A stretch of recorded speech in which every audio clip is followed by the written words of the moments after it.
यूं ही नहीं मैं बन जाता हूं। कुदरत के कोने कोने से खूबियां खोज लाता हूं। गुणवत्ता की गहराइयों का गोताखोर हूं मैं। यूं ही नहीं मैं रजनीगंधा बन जाता हूं।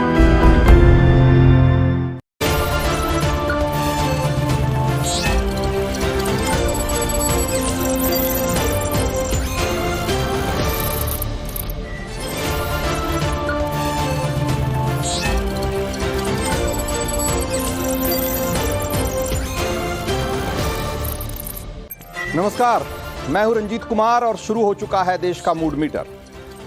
इस वक्त देश का माहौल गजब हो रखा है। हिंदुस्तान की जनता बेसब्री से कल सुबह का इंतजार कर रही है जब ईवीएम खुलेंगे और अगली सरकार की तस्वीर साफ दिखने लगेगी। लेकिन दूसरी तरफ विपक्ष है जो अभी से ऐसे ऐसे बयान दे रहा है जिसे सुनकर ऐसा लगता है कि उन्हें फैसले का बहुत पहले से अंदाजा लग चुका है। विपक्षी गठबंधन के सारे नेताओं का बयान एक कतार में रखकर सुन लीजिए। ऐसा लगेगा कि सबने लोकतंत्र, संविधान, सिस्टम सबका धुआं धुआं कर देने का फैसला कर रखा है, उसकी कसम खा रखी है। अखिलेश कह रहे हैं कि काउंटिंग के दिन बिजली काटकर खेल कर दिया जाएगा। दिग्विजय सिंह कह रहे हैं कि अगर हमें 295 सीटें मिली तो हम मानेंगे कि ईवीएम ओके है, लेकिन अगर मोदी को 300 से ज्यादा सीटें मिल गई तो EVM is not okay. Sanjay Raut तो सीधे सीधे चुनाव आयुक्त की निष्पक्षता पर ही सवाल खड़े कर रहे हैं। अगर इस जिंदा लोकतंत्र में ईवीएम की भी अगर कोई जिंदा चीज होती तो ऐसे ऐसे इल्जाम लग रहे हैं कि 400 बार खुदकुशी कर लेती। ऐसे ऐसे आरोप कि क्या ही जवाब दिया जाए। इन आरोपों पर शायराना अंदाज में मजे लेने के सिवा चुनाव आयोग भी क्या कर सकता है, सुनिए जरा।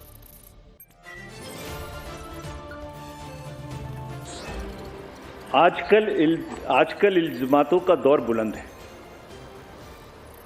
तल्खियों का बाजार गर्म है। आजकल इल्जामातों का दौर बुलंद है, तल्खियों का बाजार गर्म है। पंच को पहले ही घेर लो यानी पेशबंदी। जो एम्पायर है उसको पकड़ लो पहले से, पेशबंदी कर लो जिससे वो बोल ही ना पाए। पंच को पहले ही घेर लो यानी पेशबंदी। मंजूर है इल्जाम लगाओ हम पर, शर्त इतनी कि साथ में सबूत भी हो। हमने 17C बदल दिया, कहाँ डाटा बदल दिया, कौन सी मशीन में बदल दिया, कौन सा रोल खराब हो गया, कहीं तो एक जगह का नाम बताओ ना भाई, तो बात करेंगे। फिर आगे मंजूर है इल्जाम तो लगाओ मगर शर्त इतनी कि साथ सबूत भी हों। गोया कोई तो बात है, गोया कोई तो बात है। हर बार मुद्दई वही, कचहरी वही, गवाह कोई नहीं। गम का इलाज, शक का इलाज तो हकीम लुकमान के पास भी नहीं। तो चुनाव आयुक्त कह रहे हैं कि शक का इलाज तो हकीम लुकमान के पास भी नहीं है, और अगर कचहरी वही, मुद्दई भी वही, लेकिन अगर गवाह कोई नहीं है, कोई सबूत नहीं है, तो फिर इस इल्जाम का क्या किया जाए। बहुत सारे इल्जाम हैं, और इल्जाम क्या है और उसके जवाब क्या हैं, इस सब पर चर्चा करेंगे। लेकिन उससे पहले वो सवाल जिसका कि आपको जवाब देना है और जिसके जरिए घूमेगा आज देश का मूड मीटर। तो आइए सबसे पहले एक बार नजर डाल लेते हैं सवाल नंबर 1। रिजल्ट से पहले ईसी के खिलाफ इंडी नेताओं के बयान को आप कैसे देखते हैं? इलेक्शन कमीशन, चुनाव आयोग के खिलाफ जो बयानबाजी हो रही है उसको आप कैसे देखते हैं? और ऑप्शन है, बड़ी हार की आशंका से हताश है विपक्ष इसलिए इस तरह के बयान दे रहा है। ऑप्शन बी है, संवैधानिक संस्था पर सवाल उठाना गलत है। और ऑप्शन सी है, विपक्ष सही सवाल उठा रहा है। तो क्या सोचते हैं आप? जवाब देना शुरू करिए और इस बीच में दिखाइए सवाल नंबर 2। सवाल नंबर 2 है, अखिलेश कार्यकर्ताओं के सिर पर कफन बांधने वाली बात क्यों कह रहे हैं? और ऑप्शन ए है, कार्यकर्ताओं को भड़का रहे हैं। ऑप्शन बी है, बौखलाहट में कुछ भी बोल रहे हैं। और ऑप्शन सी है कि कार्यकर्ताओं में जोश भरने के लिए ऐसा कह रहे हैं। तो क्या सोचते हैं जरा आप हमें बताना शुरू करिए। आपके सामने QR कोड है, स्कैन करिए और जवाब देना शुरू करिए। सवाल नंबर 3, चुनाव और मतगणना में गड़बड़ी के आरोप पर आपकी राय क्या है? और इसके ऑप्शन है, बिल्कुल बेबुनियाद आरोप है। ऑप्शन बी, थोड़ी बहुत गड़बड़ी की आशंका है, हो सकती है थोड़ी बहुत गड़बड़ी। और ऑप्शन सी, ये लोकतंत्र को कमजोर करने की कोशिश है। तो आप कैसे देखते हैं इन आरोपों को? आप इसका जवाब दे सकते हैं। आपके सामने जो आपका टीवी है उस पर क्यूआर कोड आ चुका है, उसे जैसे ही आप स्कैन करेंगे आपके सामने सवालों की, यही 3 सवालों की लिस्ट खुल जाएगी और उसको आप भरकर सबमिट करिए। आखिर में अपना जवाब अपनी डिटेल जरूर भरिएगा, क्योंकि उसी के आधार पर हम हर रोज 4 लकी वोटर का भी चुनाव करते हैं। तो हम एक बार फिर से लौटते हैं अपने मुद्दे की तरफ। इंडी गठबंधन के नेताओं के बयानों से ऐसा लगता है कि जैसे उन्होंने पूरी तैयारी कर ली है कि हारने के बाद क्या बहाना बनाया जाएगा। कांग्रेसी नेता जयराम रमेश ने तो यहां तक कह दिया कि गृह मंत्री अमित शाह ने 150 जिले के डिस्ट्रिक्ट मजिस्ट्रेट को कॉल करके धमकाया है। लेकिन जब चुनाव आयोग ने पूछ लिया कि इतने गंभीर आरोप आप लगा रहे हैं, इसका आधार क्या है, तो जयराम रमेश को जैसे सांप सूंघ गया, तो जवाब देते नहीं बन रहा। कुछ नहीं समझ में आया तो माहौल बनाने के लिए सारे विपक्षी गठबंधन के नेता चुनाव आयोग के दरवाजे पहुंच गए और उन्होंने कहा कि हमारी 5 मांगे हैं, इस पर गौर किया जाए और हमारी मांगे स्वीकार की जाए। और मांगे क्या है आप सुनेंगे तो आपको लगेगा। तो मांग है कि पोस्टल बैलेट का रिजल्ट ईवीएम से पहले जारी हो। तो उन्होंने कहा कि भाई अब मैं आपको बताऊंगा कि ये क्या होता है, नियमों के तहत काउंटिंग हो और पर्यवेक्षक इन्हें लागू कराएं, जबकि ये होता है, ऐसी कोई नई बात नहीं है जो मांग की गई है। मतगणना की सीसीटीवी मॉनिटरिंग और कंट्रोल यूनिट का वेरिफिकेशन हो, जो कि पहले से होता रहा है। मशीन से जो डेटा है उसे कंफर्म किया जाए, ये चौथी मांग है। और 5वीं मांग इनकी है कि ईवीएम की सील को काउंटिंग के दौरान एजेंट से रिकन्फर्म करवाया जाए। तो ये 5 मांगे थी और इन 5 मांगों को देखने के बाद चुनाव आयोग ने कहा कि इसमें मांगने जैसा कुछ भी नहीं है, ये सब तो पहले से होता रहा है, इसमें कोई नई बात नहीं है और ये कल भी होगा। लेकिन अखिलेश यादव धमका रहे हैं कि वो उनके पास हर सीट का फॉर्म 17C है, उन्होंने पहले से लेकर रखा है। ये 17C फॉर्म क्या है एक बार आपको पहले हम बता देते हैं और उसके बाद हम आपको बताएंगे कि ये फॉर्म 17C होता क्या है। तो एक तरीके से अगर देखा जाए तो ये जो आप ऐसे समझिए कि बूथ पर जो वोट डाले जाते हैं उसका हिसाब किताब होता है। इसमें वोटिंग के बाद मशीन को सील करने से पहले पोलिंग एजेंट को दिखाकर जितने भी वोट डाले जाते हैं उसका हिसाब एक फॉर्म में भर लिया जाता है और इस फॉर्म का एक कॉपी पोलिंग एजेंट को दे दिया जाता है। इस फॉर्म के 2 हिस्से होते हैं बेसिकली। एक हिस्से में तो वोटिंग के दिन जो भर के उसको दे दिया जाता है कि भाई आज इतने वोट थे, इतने वोट पोल हुए और इस तरीके से। और दूसरा हिस्सा है जो काउंटिंग के दिन उसका भरा जाता है। फिर ये दोनों हिस्से, जाहिर सी बात है कि इन दोनों हिस्सों का मिलान किया जाता है और दोनों हिस्सा मैच करना जरूरी होता है। तो अगर वोटिंग के दौरान कोई गड़बड़ी नहीं हो, ये सारी चीजें, ये सारी प्रक्रिया और इस तरह की सारी कवायद इसलिए की जाती है। तो इतना सब कुछ जब होता ही है और जब अखिलेश यादव खुद कह रहे हैं कि उन्होंने हर सीट का फॉर्म 17C ले रखा है, तो फिर डर किस बात का है भाई? फिर एक कफन बांधने वाली बात क्यों कह रहे हैं? एक बार सुनिए पहले अखिलेश यादव। 140 करोड़ जनता की शक्ति के आगे भ्रष्ट और संकीर्ण सोच के चंद देश विरोधी लोग टिक नहीं सकते। देश का युवा फिर से कफन सर पर बांधकर कह रहा है, मेरा रंग दे बसंती चोला। मैं कहना चाहता हूं, इंडिया की जीत देश और देश की जनता की जीत साबित होगी। तो अखिलेश यादव जो कह रहे हैं, क्या ये लोगों को बेवजह भड़काने वाली बात नहीं है? इसी तरीके से विपक्ष के नेता जिस तरीके से बेबुनियाद आरोप ईवीएम को लेकर काउंटिंग तक की पूरी प्रक्रिया पर लगा रहे हैं, क्या इस देश के लोकतंत्र को बदनाम करने की कोशिश नहीं है? अगर जयराम रमेश के पास 150 डीएम को फोन करने वाली बात का कोई भी सबूत है, तो क्या उसे देश के सामने नहीं रखना चाहिए? सवाल और भी हैं और उन सारे सवालों का जवाब हम लेने की कोशिश करेंगे। हमारे साथ 4 मेहमान हैं। राखी राठौड़ हैं, प्रवक्ता बीजेपी के, ममता काले राजनीतिक विश्लेषक हैं, जगदीश शर्मा हैं कांग्रेस के नेता और मनोज यादव प्रवक्ता हैं समाजवादी पार्टी के। आप सब लोगों का बहुत बहुत स्वागत है। मनोज जी, भाई जब अखिलेश यादव के पास इतना फुल प्रूफ सारी चीजें हैं ही और वो कह ही रहे हैं कि हाँ हमारे पास 17C है, वो कह रहे हैं कि हर बूथ पे हमारे कार्यकर्ता तैनात हैं और हमें भी पता है और इस देश में जो भी थोड़ी बहुत चुनाव और राजनीति में जिनकी भी दिलचस्पी है उनको मालूम है कि जो बूथ होते हैं, बूथ से लेकर के और जहां स्ट्रांग रूम तक किस तरीके की सुरक्षा होती है, कैसे 24 घंटे पैरामिलिट्री की निगरानी में रहती है चीजें, सीसीटीवी कैमरे की निगरानी में रहती है चीजें। उसके बावजूद और फिर आप कह रहे हैं कि हमारे कार्यकर्ता भी हैं वहां अलग से दूरबीन लेके बैठे हुए हैं और फिर भी आप कह रहे हैं कि नहीं धांधली हो जाएगी। तो ये लोगों को भरमाने के अलावा और क्या कहा जाएगा इसको? रंजीत जी, आपका ओपनिंग रिमार्क्स और जो कुछ भी आपने बोला बहुत शानदार बोला। भाजपा का कार्यालय बहुत खुश हो गया हो, इसके लिए मैं आपको बधाई देता हूं। हमारे पड़ोसी देश हैं कई सारे, और उन पड़ोसी देश में हर देश के खिलाफ हमारी अलग अलग सेना है। श्रीलंका के खिलाफ हमारी अलग सेना रहती है, पाकिस्तान के खिलाफ अलग, चाइना के खिलाफ अलग, और नेपाल के लिए हम अलग तरह की सेना का इस्तेमाल करते हैं। तो जो मौजूदा लोकतंत्र के रक्षक बने सत्ता का भोग कर रहे हैं, उनके लिए स्ट्रेटेजी भी बिल्कुल अलग जैसी होनी चाहिए।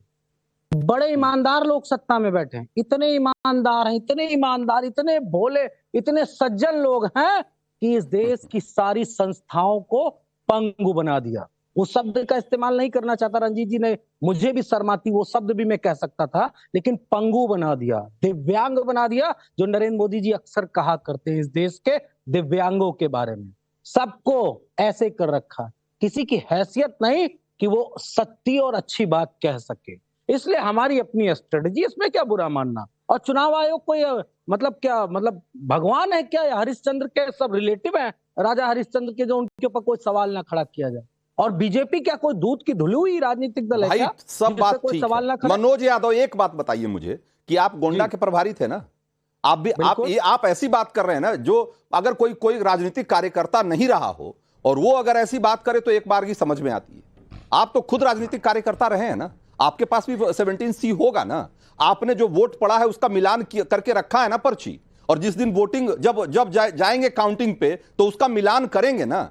तो भाई जब सब कुछ मिलान, और जब मिलान जब तक नहीं होगा तब तक वो चीज डिक्लेयर नहीं की जाएगी, और वो अगर मिलान नहीं हुआ तो डिस्प्यूटेड हो जाएगी, वो विवादों में आ जाएगी, उस पर आप अपील कर सकते हैं, तमाम चीजें हैं। उसके बावजूद आप कह रहे हैं कि नहीं, धांधली हो जाएगी।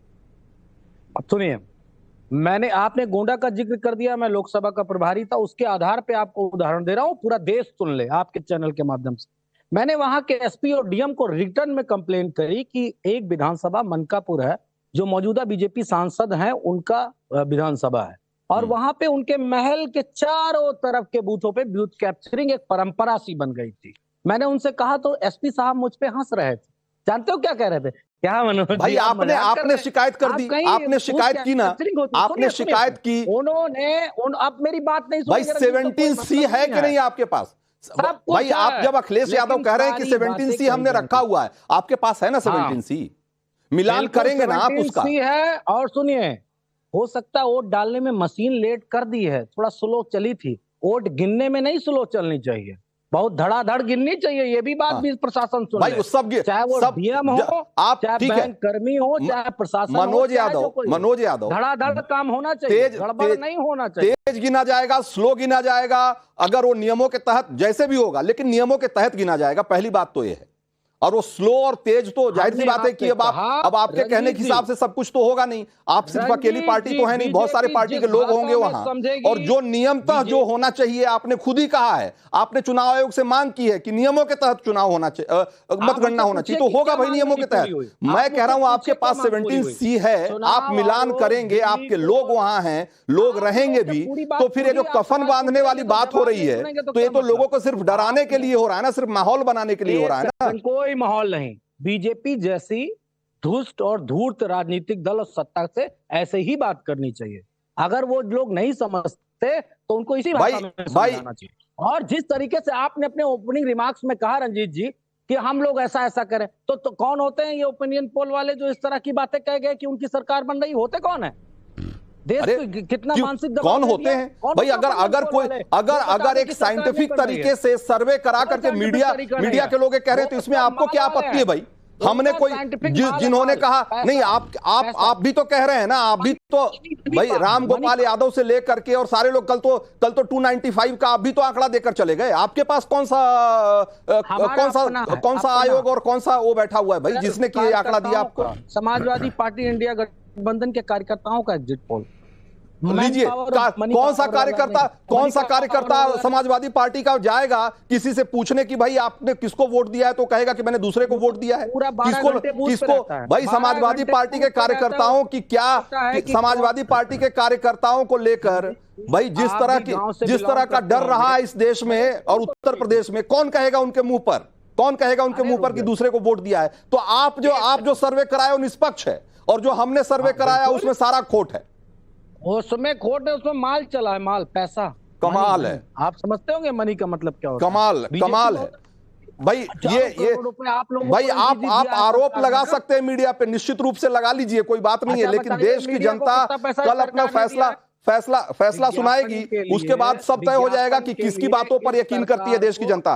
राखी राठौड़, अगर इस देश का विपक्ष जीतेगा तो संविधान, लोकतंत्र सब सुरक्षित है, लेकिन अगर इस देश का विपक्ष हार जाता है तो लोकतंत्र खतरे में आ जाएगा, संविधान खत्म हो जाएगा। रंजीत जी, हमने कई बार इस तरह के स्टेटमेंट्स देख लिए हैं, लेकिन जिस तरह की भाषा का प्रयोग अभी मनोज जी ने किया, मुझे साफ नजर आ रहा है कि वो हताशा है, वो निराशा है जो कल उनको नजर आने वाली है। और इनको मालूम है कि कल जो है रिजल्ट जब आएंगे तो जनता का जनादेश जो है वो भारतीय जनता पार्टी के साथ में रहेगा। बार बार देखिए वही काम कर रहे हैं, इंडिया अलायंस की एक ही तरीका काम करने का है। जयराम रमेश जी ने भी झूठा आरोप लगाया और अभी ये माल की बात कर रहे हैं, कुछ वीडियो क्लिप्स की बात कर रहे हैं। मैं तो चैनल के माध्यम से रिक्वेस्ट करना चाहूंगी मनोज जी को, दिखाइए ना किस एसपी ने आपको इस तरह से धमकाया, कौन सा एसपी आप पे हंस रहा था, बताइए ना, प्रूफ तो लाइए। आप इस तरह से भ्रम की स्थिति फैलाएंगे तो लोग ये जो आपकी मॉडल ऑपरेटिंग इसको समझ चुके हैं, तो मनोज जी देखिए ये चलेगा नहीं। अब आपको करना क्या चाहिए था कि जनता के बीच में जाके काम करना चाहिए था, उनके साथ कनेक्ट करना चाहिए था, वो तो आपने किया नहीं। और आपकी जहां सरकारी नहीं, वहां पे यही लैंग्वेज, जिस तरह की भाषा का आप प्रयोग करते हैं ना, ये गुंडई भाषा जो है वही काम ग्राउंड पे नजर आता है, इसलिए जनता आपको एक्सेप्ट नहीं करती है। मनोज जी देखिए, मैंने आपको, और इसीलिए मैं इस बात को मानती हूं कि जनता ने, मनोज जी सुन लीजिए, आप गुंडाईपना यहाँ मत कीजिए, गुंडाईपना यहाँ मत कीजिए। ठीक है मनोज, या तो उनको अपनी बात पूरी करने दीजिए।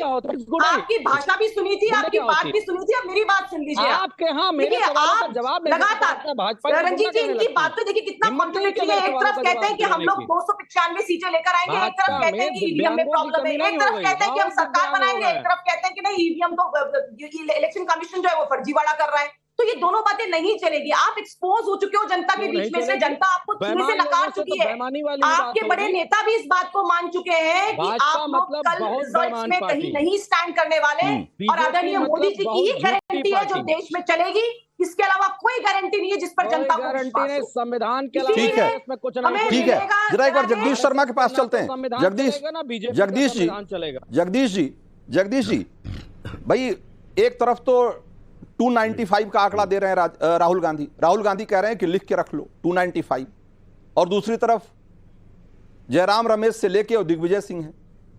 जयराम रमेश कह रहे हैं कि भाई 150 डीएम को फोन कर दिया, नाम एक का नहीं बता रहे, सबूत एक नहीं दे रहे। और उससे आगे बढ़ के देखिए जरा इनको, दिग्विजय सिंह को, दिग्विजय सिंह अलग ही लाइन पे चले जा रहे हैं। वो तो कह रहे हैं कि भाई अगर हम जीते तब ठीक है, लेकिन अगर बीजेपी जीत गई तो ईवीएम गड़बड़ है। भाई ऐसे कौन दलील देता है भाई?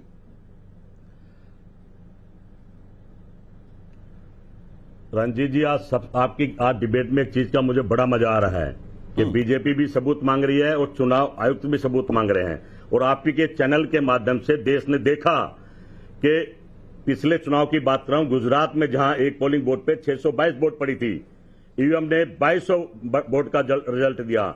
और इसी बार एक आदमी ने एक बटन दबा के रखा, कांग्रेस को वोट दी, बटन दबा के रखा, 1 घंटे तक कमल की लाइट जलती रही, पर्ची डलती रही। और तीसरी बात, जब आप कह रहे थे अभी क्या नाम है कि पिछली ये हैक करने वाली बात थी, सबने ईवीएम मशीन मांगी, नहीं दी। आप पार्टी के सौरभ भारद्वाज ने हैक करके दिखाया, वोट कहीं भी डालो जा कहीं भी रही है। एक मेरे ख्याल मध्य प्रदेश के एक अफसर ने भी वोट डालो कहीं जा रही थी, और सबूत क्या दें। और एक सबसे बड़ी बात, चुनाव हारने के बाद ये कहता है चुनाव आयोग कि भाई आप पर्चियों के मिलान के लिए कोर्ट में जा सकते हैं, हमें डाउट है। हम कोर्ट में गए बहुत लोग, लेकिन वो कोर्ट ने 5 साल के लिए पेंडिंग कर रहा है, सुना ही नहीं है। आखिर देश में चल क्या रहा है, सवाल इस पर देखना चाहिए। अरे कोर्ट ने खारिज कर दिया साहब, महाराज आप कोर्ट ने आपकी दलील खारिज कर दी। आप ये मत कहिए कि 5 साल के लिए उसने पोस्टपोन कर दिया, खारिज कर दिया। आपकी एक भी दलील नहीं चली, क्योंकि आप खोटी दलील दे रहे हैं, और जब आपने कहा ना सबूत की बात, तो ये सबूत वाली बात इसलिए इंपॉर्टेंट है क्योंकि आप देश के सबसे बड़े लोकतांत्रिक प्रक्रिया पे इस तरीके से इतना गंभीर आरोप लगाएं और आरोप लगाकर भाग जाएं, कीचड़ उछाल कर चले जाएं इस देश के लोकतंत्र पे, और कोई सवाल ना करे। आपने 150 डीएम की बात कही, आप 2 आदमी का नाम नहीं बता पा रहे हैं। भाई कौन सा एक जो चुनाव हार जाते हैं वीवीपैट की शिकायत करते हैं चुनाव कोर्ट में जाकर कि गड़बड़ हुई है, कोर्ट सुनता ही नहीं है। जगदीश शर्मा, जयराम रमेश को 2 डीएम का नाम बताने को बोलिए कि दो लोगों के नाम रखें, कोई तो सबूत देंगे ना, आप ही बता दीजिए, कुछ तो बताइए। 200 भी बता देगा, चर्चा पूरे देश में है। अरे उसको समय तो दो, 200 भी बता देगा कहीं कुछ। अरे बताइए तो कि किस डीएम को फोन किया अमित शाह ने कि हम साउथ में सबसे बड़ा दल बनेंगे। अरे मैं कह रहा हूं कि भाई आप बताएं, भारत के गृह मंत्री किस बेस में भाषण में कह रहे हैं हम साउथ में सबसे बड़े दल का नेतृत्व करेंगे? उन पर क्या था? ईवीएम मशीन तो थी। तो आप भी तो कह रहे हैं 295 कि हमारा 295 आएगा। भाई दिग्विजय सिंह कह रहे हैं कि अगर हमारा 295 आ गया तो ठीक है, और अगर हमारा नहीं आया तो इसका मतलब ईवीएम खराब है। सबसे पहले ईवीएम का विरोध करा, कहा जिस देश में पढ़े लिखे लोग हैं वो अपना नाम देकर वोट डालते हैं, इस पर आप क्या कहेंगे? आपका चुनाव आयुक्त क्या कहेगा? सबसे पहले तो प्रधानमंत्री ममता काले हम तो बाद में कर रहे हैं। जगदीश शर्मा, आप 150, भाई इस देश की, मैं कह रहा हूं कि सिर्फ लोकतांत्रिक प्रक्रिया पे सवाल नहीं उठा रहे, बल्कि इस देश के लोकतंत्र को भी बदनाम कर रहे हैं आप। और आप इसलिए इस सवाल उठ रहा है क्योंकि आप कह रहे हैं कि 150 डीएम को फोन किया अमित शाह ने, और सबूत के नाम पे एक आदमी का नाम बताने को तैयार नहीं है। और जब चुनाव आयोग ने पूछ लिया तो आपकी सिट्टी पिट्टी गुम हो गई। भाई ये तो हालत है, आपकी। ममता काले समय दो देंगे भाई सबूत भी दे देंगे, थोड़ा समय तो दो। नहीं, अरे जब आपके पास जब 150 डीएम का नाम आ गया, जब इतना एग्जैक्ट आ गया कि 150 डीएम को किया, भाई आप 151 नहीं, 149 नहीं, 150 डीएम को फोन किया। जब इतना प्रिसाइज आपके पास इंफॉर्मेशन है तो 2 लोगों के नाम भी होने चाहिए थे आपके पास ना। अजय जी, ममता काले, क्या विपक्ष अपनी हताशा में इस देश के लोकतंत्र को बदनाम करने की कोशिश कर रहा है? इस देश की एक बहुत ही निष्पक्ष और बहुत ही विश्वसनीय प्रक्रिया, जिस पर पूरी दुनिया कहती है कि भाई इस देश का लोकतंत्र का लोहा मानती है, क्या उस पर कीचड़ उछालने का काम कर रही है? विपक्ष कर रही है।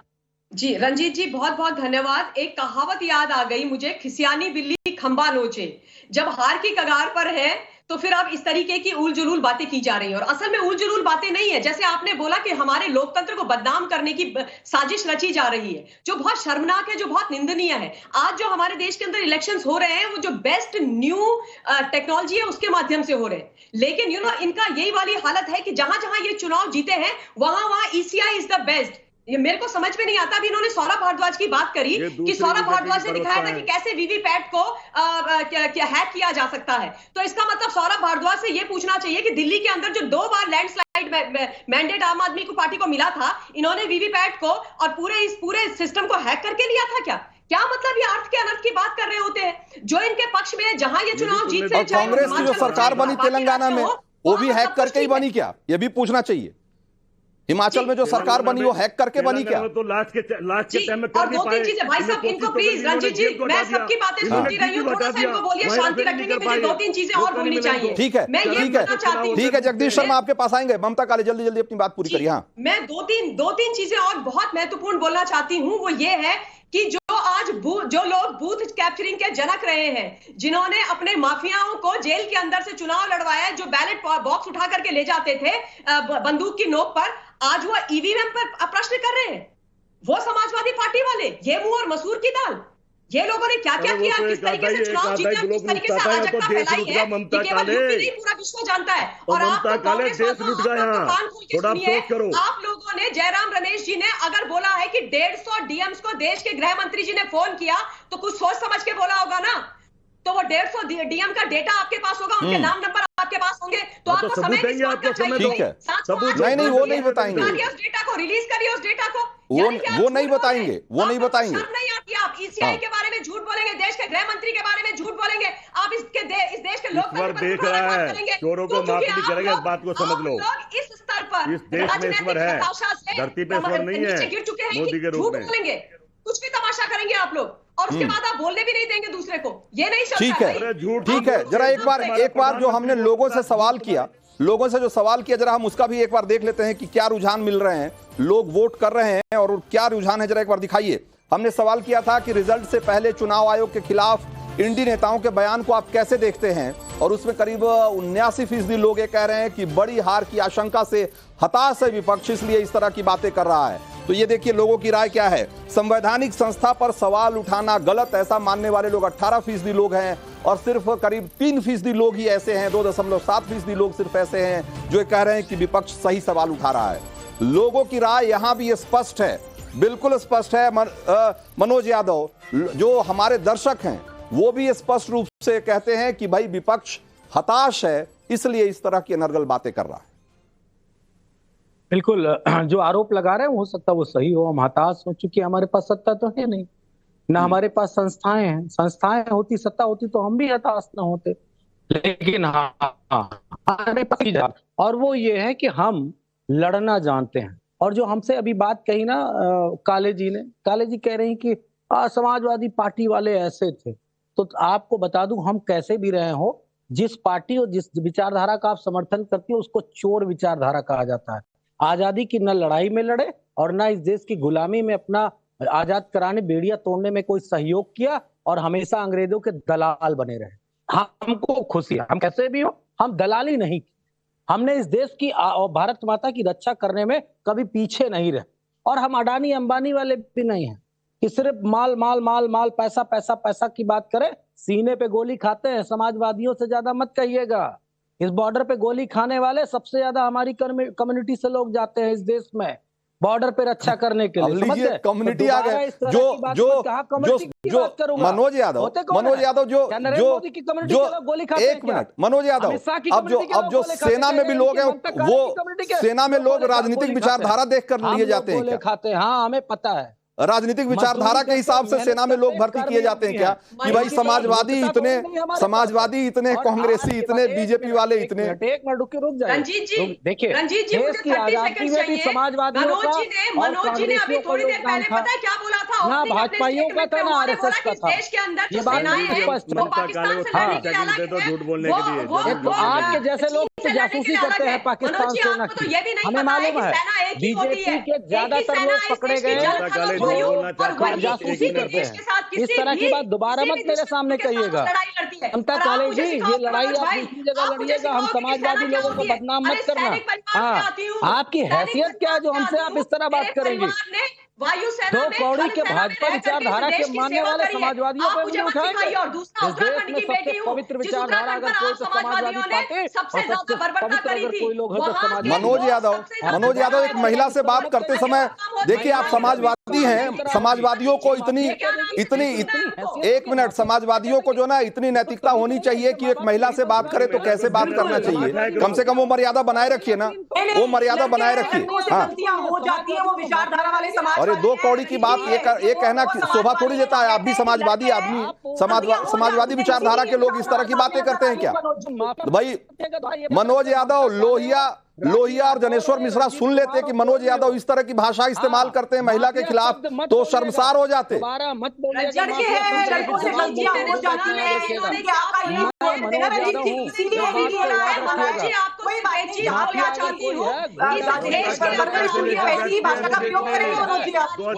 ठीक है, एक एक करके बात करेंगे। हाँ, आपने जो भी बोला है, आपने अपने संस्कारों का परिचय दिया है और आपने पूरे की पूरी मातृशक्ति को शर्मसार किया है। आपने अपने संस्कार और अपनी पार्टी के संस्कार दिखाए हैं। मैंने सुना नहीं रंजीत जी इन्होंने क्या बोला है, लेकिन इन्होंने जो भी बोला, आई एम श्योर 2 महिलाएं इस पैनल पर हैं, इन्होंने अपने आप को एक्सपोज किया है। और बिल्कुल सही बोला राजीव जी ने, लड़कियों से गलती हो जाने वालों के जो ये लोग हैं बैठे हुए, हमें अनावश्यक बातें मत बताइएगा। आज के बाद करेंगे दोबारा समाजवादियों को माफिया कहा तो मुंह तोड़ जवाब और मिलेगा, इतना याद रखिएगा। चाहे जो करके बात कर रही हूँ आप ऐसे हाँ, क्या रिपोर्ट करा दोगे क्या? जेल भिजवा दोगे क्या? डर जाऊं क्या? मैं डरता किसी से नहीं। आप लोग मुझको ये कहेंगे कि हम माफिया हैं? मतलब आपकी इतनी हिम्मत हो गई माफिया कह दोगे? हिम्मत है? अरे माफिया लोग ही बैठे हैं सत्ता में, आपको नहीं मालूम क्या? आपके ही लोग बैठे हैं जो माफिया हैं, जो गुंडे हैं, जो बदमाश हैं, भ्रष्टाचारी हैं, वही लोग बैठे हैं। मनोज भाई ये गुस्सा बचा के रखिए, ये गुस्सा बचा के रखिए। अभी कल भी काम आने वाला है, कल भी काम आ सकता है आपके। अभी सारा गुस्सा यही उतार दीजिएगा और ऐसी भाषा इस्तेमाल करेंगे महिलाओं के खिलाफ तो लोग क्या कहेंगे कि समाजवादी होके ऐसी भाषा बोलते हैं? बताइए। चलिए, माफिया गुंडा कहना, इनके पापा मम्मी ने यही शिक्षा दी है क्या? समाजवादी पार्टी शर्म नहीं आती इन लोगों को? ठीक है। धूर्त, भ्रष्टाचार और भ्रष्टाचारी लोग। आपको सच सुनने ठीक का है, मत दो। ठीक है, जरा जरा दो और सवाल का जवाब ले लेते हैं, दो और सवाल का जवाब ले लेते हैं, जरा जल्दी से दिखाइए जरा। हमने और पूछा था कि सवाल नंबर 2, अखिलेश कार्यकर्ताओं के सिर पर कफन बांधने वाली बात क्यों कह रहे हैं, और इस सवाल के जवाब में लोग क्या कह रहे हैं, कार्यकर्ताओं को भड़का रहे हैं, ऐसा मानने वाले लोग 53% हैं, और 40% लोग कहते हैं कि बौखलाहट में कुछ भी बोल रहे हैं। सिर्फ 6.5% लोग ये कह रहे हैं कि कार्यकर्ताओं में जोश भरने के लिए ऐसा बोल रहे हैं। तो ये देखिए, ये लोगों की जो राय है वो स्पष्ट है बिल्कुल। सवाल नंबर 3 दिखाइए, चुनाव और मतगणना में गड़बड़ी के आरोप पर आपकी राय क्या है, और 75% लोग कहते हैं, 75%, 75.5% लोग कहते हैं कि बिल्कुल बेबुनियाद आरोप है, और 20% लोग ये मानते हैं कि ये लोकतंत्र को कमजोर करने की कोशिश है। सिर्फ 3% ऐसे लोग हैं, 3% लोग ऐसे हैं जो कि कहते हैं कि थोड़ी बहुत गड़बड़ी हो सकती है, थोड़ी बहुत गड़बड़ी हो सकती है, ऐसा मानने वाले लोग भी सिर्फ 3% हैं। अब आप सोचिए, और ऐसे में आप जो कह रहे हैं मनोज यादव, और लोग जो सोचते हैं, लोगों की जो पॉपुलर ओपिनियन है, उसका फर्क साफ साफ आप देख सकते हैं। देखिए, कोई फर्क नहीं पड़ता इस बात से कि कौन लोग क्या कह रहे हैं। सबके चैनल्स हैं, सारे देखने वालों को लोगों के चैनल्स हैं। जनता का क्या राय है आप देखिए ना, जाके उठा के सर्वे करिए ना, जनता की राय क्या है। आपके चैनल के व्यूअर्स जितने हैं उतने की राय से थोड़ी नहीं समाजवादी पार्टी पे और इंडिया गठबंधन पे कोई सवाल उठा देंगे आप। जनता बहुत बड़ी है, 1 अरब 40 करोड़ लोगों की पॉपुलेशन, और वो क्या किसके बारे में सोचती है, ये सबसे महत्वपूर्ण है। अरे तो आप तो चुनाव तो हो, तो भाई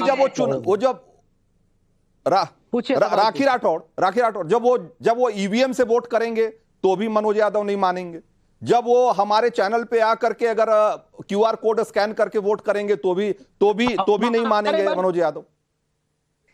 देखिए रंजीत जी, काम कुछ करना नहीं है, ग्राउंड पे जनता से कनेक्ट करना नहीं है, लेकिन वोट चाहिए। और राजाशाही की जो आदत पड़ गई है पारिवारिक पार्टियों को, वो एक समस्या इनकी बेसिक है, और इसीलिए जनता चाहे आपके चैनल के माध्यम से वोट करे और कल जो जनादेश मिलेगा उसको ये मानेंगे नहीं। बौखलाहट साफ नजर आ रही है। देखिए, इस तरह की भाषा का प्रयोग जिस तरह से मनोज जी आपके टीवी चैनल पे कर रहे हैं, ये इनकी राजनीतिक जो शिक्षा मिली है, मुलायम सिंह यादव कहा करते थे ना, लड़के हैं, लड़कों से गलतियां हो जाती है, इसीलिए महिलाओं के लिए इनकी अवधारणा सबको सामने नजर आ रही है। लेकिन देखिए, लोकतंत्र को बचाने वाली पार्टी जो कहती थी कि लगातार आप लोग इंडिया अलायंस कहता था, ठीक है। जगदीश शर्मा एक क्लोजिंग कमेंट आपसे लेंगे। Jagdish Sharma, closing comment. हाँ रंजीत जी, मेरी एक प्रार्थना आप सभी से, भारतीय जनता पार्टी से, चुनाव आयोग से, भारत की सारी मीडिया से, आप जितने भी पैट से पर्चियां गिनी है उनको गिनकर चुनाव करो, सुपड़ा साफ हो जाएगा भारतीय जनता पार्टी। अगर मैं झूठ बोल रहा हूं तो मुझे फांसी पे चढ़ा देना, अगर ये झूठे निकले तो इनको फांसी पे चढ़ा देना।